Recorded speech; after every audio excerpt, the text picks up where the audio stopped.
আল্লাহ তাআলা বলেন, আমার প্রিয় বান্দা যারা জমিনে তোমরা আমার, আমি জহুরের সময় জুমায় বলেছিলাম দুনিয়ার সব আল্লাহ মানুষের জন্য বানাইছেন আর মানুষ আল্লাহর গোলামির জন্য বানাইছেন। আল্লাহ বলেন, এরে গোলাম, আমি তোমারে বড় আদর করে বানাইছি। আমি আল্লাহ এত আদর করে বানাইছি, আমি আল্লাহ পাক জিনেরও এত মায়া করে বানাই নাই। আমি আল্লাহ ফেরেশতাকে এত আদর করে বানাই নাই। দেখছো এত বিশাল আসমান আর জমিন আমি আল্লাহ বানাইছি, বানাইতে সময় নিলাম মাত্র 6 দিন। কয়দিন? আর তোমার আমার মতো বান্দা যার কোনো অস্তিত্বই ছিল না, হাল আতা আলাল ইনসানি হিনুম মিনাদ দাহরি লাম ইয়াকুন শাইআম মাযকুরা ইন্না খালাকনাল ইনসানা মিন নুতফাতিন আমশাজিন নাবতালি ফাজআলনাহু সামিআন বাসীরা। আল্লাহ তাআলা বলেন, আমি এক ফোঁটা পানির দ্বারা তোমার অস্তিত্ব দান করলাম। মায়ের গর্ভে আমি আল্লাহ তোমার মতো বান্দা 2-3 কেজি পরিমাণ ওজন, 1 হাত পরিমাণ লম্বা, আমি আল্লাহ তোমার মতোই ক্ষুদ্র বান্দাটারে মায়ের গর্ভে বানাইছি। এত বিশাল আসমান বানাইলাম 6 দিনে, এত বিশাল জমিনটা আমি দোনোটা বানায় দিলাম 6 দিন। আর তোমার মতো একটা ক্ষুদ্র গোলাম মায়ের গর্ভে বানাইতে আমি সময় নিলাম 6 মাসের মতো। কয়দিন? 6 মাস। কারণ কি? আল্লাহ তাআলা বলেন, এর কারণ মায়া আর মোহাব্বতের জিনিসটা বানাইতে বড় সময় লাগে। আমি আল্লাহ মোহাব্বত করে তোমারে বানাইলাম। আমি আল্লাহ তোমাকে এত মায়া করি, কারণ লাম ইয়ালিদ ওয়া লাম ইউলাদ, আমি আল্লাহর ছেলে নাই মেয়ে নাই, আমি কাউকে জন্ম দেই নাই, কারো থেকেও জন্ম নেই নাই। লাম ইয়ালিদ লাম ইউলাদে উলায়ে কাস ওয়ালিদু মাউলুদেরা ও খালেকাস। আমি আল্লাহর আদরের ছেলে নাই যে আমারে বাবা বলে ডাকবে, আমি আল্লাহর মেয়ে নাই যে বাবা বলে ডাকবে, আমি আল্লাহর স্ত্রী নাই যে আমাকে স্বামী বলে সম্বোধন করবে। আমি আল্লাহ আদর করে বানাইছি মানুষ। আমি আল্লাহ বড় আশা করে আছি এই মানুষ আমারে মোহব্বত করে ডাকবে। আমি আল্লাহ মায়ের গর্ভে জবানটা দিয়া নাপাক রক্ত লাগাই নাই, কারণ জমিনে গিয়া জিহ্বা নাড়ায় নাড়ায় তুমি মাকে মা বলে ডাকবা, বাবাকে ডাকবা, মাঝে মাঝে আমি আল্লাহকে আল্লাহ বলে ডাক দিবা। যখন তুমি জবান দিয়ে আমার মাওলার মোহব্বতে একটা ডাক দিবা, এরে আল্লাহর বান্দা সন্তান যখন মা মা বলে ডাকে, মায়ের মোহব্বত বারে কাছে টেনে নেয়। এরে আল্লাহর গোলাম সন্তান বাবা বলে ডাকলে বাবার মায়া বেড়ে যায়, সন্তানকে কাছে টেনে নেয়। রে আল্লাহ পাকের মায়া তুই মা বাবার থেকে অনেক বেশি। আমার মাওলার কোনো মায়ার সীমানা নাই। ও বান্দা, তুমি যদি একবার আল্লাহ বলিয়া ডাক দাও, আমার আল্লাহর মায়া তোমার দিকে কেন আসবে না? আল্লাহ তোমাকে কেন কাছে টেনে নিবেন না? এরে আল্লাহর বান্দা, এই জমিনের মধ্যে যারা আমার মাওলাকে মোহাব্বত করে ডেকেছেন, আল্লাহ তাদেরকে বড় মায়া করেছেন। এই জমিনে মায়া করার কারণে আজকে আবু বকর সিদ্দিক রাদিয়াল্লাহু তাআলা আনহুকে ভুলতে পারে না, আমার নবীকে জমিনের কেউ ভুলতে পারে না। আমার নবীকে মায়া করেছেন আমার আল্লাহ এত বেশি, যে কারণে জঙ্গলের প্রাণীরা আমার নবীর বড় আশিক, আসমান আমার নবীর বড় আশিক, জমিন আমার নবীর বড় আশিক। আমার নবীর জন্য গোটা মাখলুকাত পাগল হয়ে গেছে।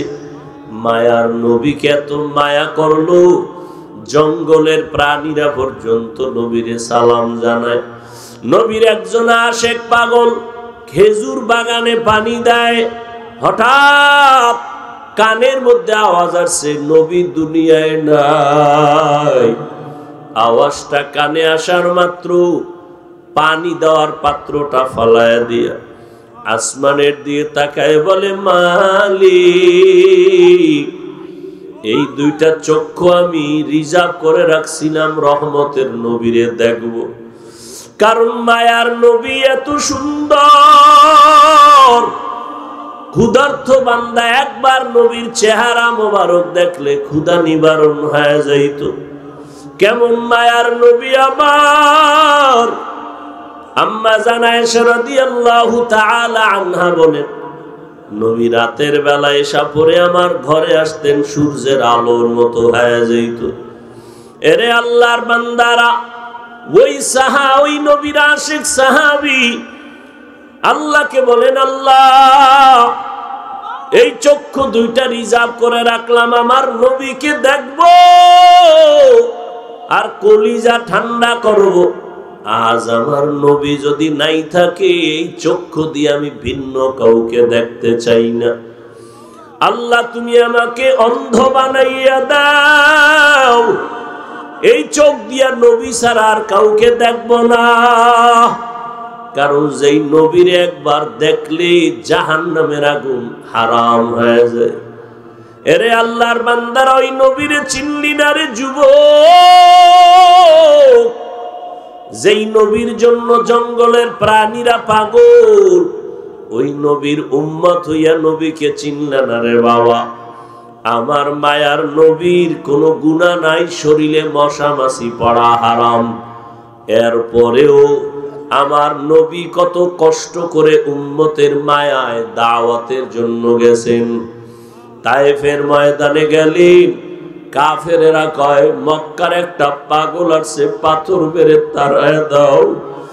ছোট ছোট বাচ্চারা পাথরগুলো হাতে নিয়ে বৃষ্টির মতো নবীর শরীরের মধ্যে আঘাত। পাথরের আঘাতে আঘাতে নবীর শরীর মোবারক থেকে রক্ত পড়িয়া জুতা আটকাইয়া গেল। আমার আল্লাহ বলে, জিবরাইল যাও, আমার নবীর কান্না সহ্য করা যায় না। জিবরাইল এসে বলে, নবী অর্ডার করেন, তায়েফের জমিন উল্টায় দেই। মায়ার নবী কাঁদেন আর বলেন, ভাই জিবরাইল, ওদেরকে মারবা না, ওরা আমাকে চিনে না, ওরা জানে না আমি কত বড় ইয়তীম। দুনিয়াতে আসিয়া বাবা বলে ডাকতে পারি না, 6 বছরে মা হারাইয়া বড় অসহায় হয়েছে। আমার মা নাই, আমার বাবাও নাই। 8 বছর বয়সে আমি দাদারও হারাইয়া বড় অসহায়। ওদের মারিও না রে ভাই জিবরাইল, ওরা যদি আমাকে চিনতো আমাকে পাথর মারতো না। একদিন যদি চিনে, এদের দ্বারা দিনের বড় উপকার হবে। আজ আমি এদের জন্য বরদোয়া করতে পারবো না। এরে মায়ার নবীর মায়ার উম্মত, আজকে উলামায়ে কেরাম, পীর মাশায়েখরা পায়ে ধরে ধরে ধরে ধরে চোখের পানি ছেড়ে বুঝায়, এরপরেও কেন নবীর আদর্শে নামাজ পড়বা না, দাড়ি রাখবা না, পর্দা করবা না? আল্লাহর কাছে তওবা করো। পীর সাহেব হুজুর আসছেন বাবারে, আল্লাহর ওলিদের হাতে হাত লাগাইয়া তওবা করো। মরিয়া গেলে যাব, তোর পর নামাজ ছাড়বো না, বেপরদায় চলবো না, দাড়ি কাটবো না, নবীর তরিকার বাইরে চলবো না। যদি তুমি না মানিয়া গাদ্দারি করিয়া কবরে যাও, ওরে ওই কবরটা যে কত ভয়ঙ্কর! আল্লাহ পাক রব্বুল আলামিন বলবে, ফেরেশতারা, এই নাফরমানকে আর কোনো সুযোগ দেওয়া হবে না। ওই কবরের মাটিকে আল্লাহ বলবে, 2 পার্শ্বের মাটি জোরে জোরে চাপ দাও। পাজরের হাড় চুরমার হয়ে যাবে। একটা মশার কামড় সইতে পারি না, কবরে মাটির চাপ কেমনে সহ্য করব। আল্লাহর কাছে 2 ফোঁটা চোখের পানি ছেড়ে তওবা করি, নিজেও জাহান্নাম থেকে বাঁচি, আহাল পরিবার জাহান্নাম থেকে বাঁচানোর চেষ্টা করি। আল্লাহ আমাদের সবাইকে তৌফিক দান করেন, আমিন। রাজি আছি তো ইনশাআল্লাহ? কি সবাই রাজি আছি তো? আল্লাহ সবাইকে কবুল করেন। জাহান্নাম থেকে নিজেও বাঁচতে হবে, আহালকেও বাঁচাইতে হবে। আর এই বাঁচানোর পথ ওলামায়ে কেরাম, ওলিয়া উলিয়াদের সোহবত ছাড়া বিকল্প কোনো পথ নাই। এজন্য সন্তানকে লেখাপড়া করাবেন, কোরআন আগে পড়াবেন। রাজি আছেন ইনশাআল্লাহ? ডিসি সাহেব কোরআন তেলাওয়াত করে শিখলেন কই? কয় মক্তবে ছোটবেলা। এখন তো মক্তব নাই বললেও চলে। অতএব হযরত পীর সাহেব হুজুর আসবেন, দোয়া করবেন, বয়ান করবেন। আল্লাহ পাক রসুলকে বলেন, হে নবী উম্মতকে বলে দেন, মূলত আমি আল্লাহই বলতেছি, হে আমার প্রিয় বান্দা বান্দিরা, তোমরা যারা গুনাহ করে নিজেদের উপরে জুলুম করেছো, তোমরা আল্লাহর রহমত থেকে কেউ ফিরে যেও না। কেন? আল্লাহ সবার জিন্দেগির গুনাহ মাফ করে দিবেন। আল্লাহ হলেন চূড়ান্ত ক্ষমাশীল, পরম করুণাময়। নবীজি বলেন, আত্তাইবু মিনাজ জামবি কামান লা জামবালা। গুনাহের থেকে যারা তওবা করে, আল্লাহ এদেরকে এতটা পবিত্র বানায় দেন যে মনে হয় সে জীবনে কোনো গুনাহই করে নাই। দুনিয়াতে আল্লাহ আমাদেরকে পাঠিয়েছেন পবিত্র অবস্থায়। قال النبي صلى الله عليه وآله وسلم ما من مولود إلا يولد على الفطرة فأبواه يهودانه أو ينصرانه أو يمجسانه إلى آخر الحديث। পয়গম্বর বলেন, জমিনের মধ্যে যত মানুষ আল্লাহ পাঠাইছেন, সব মানুষের অন্তর ঈমানওয়ালা, ঈমানের আলোতে আলোকিত। নবীজি বলেন, মা বাবা ওই সন্তানকে অগ্নি পূজারী, মূর্তি পূজারী বানায়, গায়রুল্লাহর গোলাম বানায়। জমিনের মধ্যে যখন আল্লাহ মানুষ পাঠাইছেন, সবার অন্তর ছিল পরিচ্ছন্ন, আয়নার মতো পরিষ্কার। গুনাহ করার দ্বারা বান্দার সুন্দর আয়নাটা কালো হয়ে গেছে। নবীজি হাদিসে বলেন, মানুষ যখন একটা গুনাহ করে, অন্তরে কালো একটা দাগ পড়ে যায়। 2টা গুনাহ করে, 2টা কালো দাগ পড়ে যায়। এইভাবে গুনাহ করতে করতে করতে করতে অন্তর কালো হয়ে যায়। অবস্থা এমন হয়, দাবি করে মুসলমান, দাবি করে নবীর উম্মত, কিন্তু ইসলামের আমল সহ্য করতে পারে না। নামাজ ভালো লাগে না, রোজা ভালো লাগে না, পর্দা ভালো লাগে না। দাবি করে মুসলমান, নবীর উম্মত, এরপরেও কেন পর্দা ভালো লাগে না, দাড়ি ভালো লাগে না, সুন্নতের আমল ভালো লাগে না? এর একমাত্র কারণ, ওই বান্দার অন্তর কালো, ভালো জিনিসও সে ভালো দেখে না। আল্লাহর নবী বলেন, এই অন্তরের ময়লা যদি বান্দা তুমি দূর করতে চাও, তাহলে তুমি মেডিসিন লাগাও। যেমন জামায় ময়লা পড়েছে, দোকান থেকে কাপড় কিনলাম বড় পরিষ্কার, নিজের হাতে আনার পরে ব্যবহারের পরে ময়লা হয়ে গেছে। ময়লা দূর করার জন্য সাবান ব্যবহার করো, সাবান লাগায়া ময়লা দূর করে দাও। কিন্তু এমন কিছু ময়লা লাগাইছো পোশাকে, যেই ময়লা সাবানেও দূর হয় না। বলে তো কি করা যায়? বলে তোমার হাতে আর ময়লা দূর হবে না, তৃতীয় আর এক হাত ব্যবহার করো। বলে তা কেমন? বলে রাস্তার বিভিন্ন স্থানে ছোটখাটো বাজারের মধ্যে লন্ড্রিওয়ালারা আছে, এরা বিদেশি মেডিসিন নিয়ে বসে আছে। ওখানে তোমার জামাটা দিয়ে দাও, বিদেশি মেডিসিন দিবে তো জামার যত ময়লা থাক পরিষ্কার হয়ে যাবে। গুনাহ করার কারণে অন্তর আপনার আমার ময়লা, এই ময়লা দূর করার জন্য আল্লাহর দেওয়া প্রাথমিকভাবে তুমি সাবান লাগাও, জিকির করো, ইস্তেগফারের আমল করো, নামাজ পড়ো, তেলাওয়াত করো। তুই এমন এমন গুনাহ করেই ফেলছো যেই গুনার আসর আর অ্যাকশন নামাজেও যায় না। অনেক নামাজি আছে সুদের টাকায় ব্যবসা করে, আছে না নেই? তাহলে সে নামাজ পড়ে ঠিক, অন্তরের মধ্যে গুনার ময়লা এখনো। ইস্তেগফারের দ্বারাও যায় না, নামাজের দ্বারাও যায় না। কারণ এই ময়লা যদি তুমি সাফ করতে চাও তোমার নিজের হাতে আর হবে না। তৃতীয় হাত লাগাইয়া তোমার অন্তর পরিচ্ছন্ন করো। তৃতীয় হাত কেমনে লাগাইবা? তোমার জিন্দেগিটা তার কাছে তুমি বলো, তোমার রোগের কথা।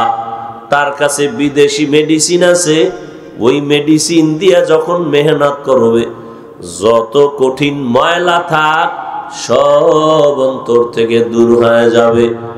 তৃতীয় ব্যক্তি যারা অন্তরের ময়লা দূর করবেন তারা হলেন বর্তমানে ওলি আউলিয়া।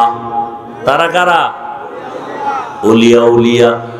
আর বিদেশি মেডিসিন যেটা ব্যবহার করবে, যেই মেডিসিন জমিনে পাওয়া যায় না, যেই মেডিসিন ডাক্তার, প্রফেসর, ইঞ্জিনিয়ারের কাছে পাওয়া যায় না, ওই মেডিসিন পাওয়া যাবে একমাত্র ওলি আউলিয়ার কাছে। ওই মেডিসিন হলো তাকওয়া।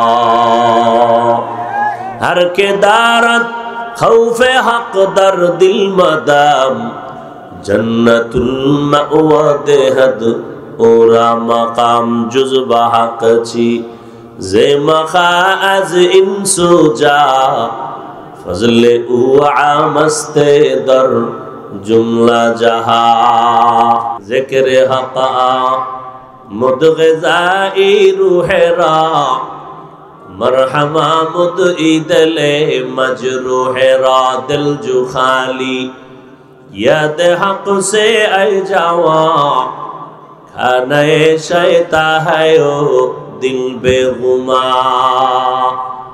संग दिलज सैक़लेला पाके कुन सीना बाती गे मोहब्बत चाके कुन। সবাই দোয়া করবেন তো আমাদের জন্য। এই ময়দানে কারো আমিন কি ফেরত যাবে? বলেন না কেন? দোয়া করবেন, সবার জন্য দোয়া করবেন। অন্যের জন্য দোয়া করলে নিজের ফায়দা বেশি হয়, নিজের ফায়দা বেশি হয়। আল্লাহ পাকে মাহফিল কবুল করেন। বিশেষ করে আমি আপনাদের কাছে অন্তর থেকে দোয়া চেয়েছি, জুমার সময় একটু আগে আবারও চাই, যাদের বয়ান আপনারা মাঠে বসে শুনেন, এরকম অনেক বড় আলোচক এখানে স্টেজে আছেন, যারা বিভিন্ন মঞ্চে স্টেজে প্রধান আলোচক হিসেবে আলোচনা করেন, একটা দোয়া চাই, আর কোনো দোয়া চাই না। আল্লাহ পাকে আলোচকদের চলাফেরা কথায় যেন ইখলাস দান করেন, আরো জোরে বলেন। এবং মুরব্বীদের, আল্লাহ ওয়ালাদের পরামর্শ নিয়ে যেন জিন্দেগি পরিচালনা করার তৌফিক দান করেন। তাহলে আমরা জিকির করব কার?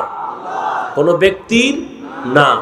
আল্লাহর জিকির যত বেশি করব, কয় জামায় সাবান যত বেশি লাগাবেন পরিষ্কার কম হবে না বেশি? তাহলে আপনি আল্লাহর জিকির, নামাজ পড়াও জিকির, তেলাওয়াত করাও কি জিকির। আল্লাহর ইসমে আজমের নাম উচ্চারণ করা এটাও জিকির। তবে এর মধ্যে মতনৈক্য যে যাই করুক না কেন, আসলে তার কলবে ময়লা থাকার কারণে সে জিকিরের বিভিন্ন বিরোধিতা করে। ইশারা যে বিরোধিতা করুক, আপনারা আমাকে বলেন তো, যারা জিকির করে উজানি, চরমনাই, নানুপুর, সারসিনা,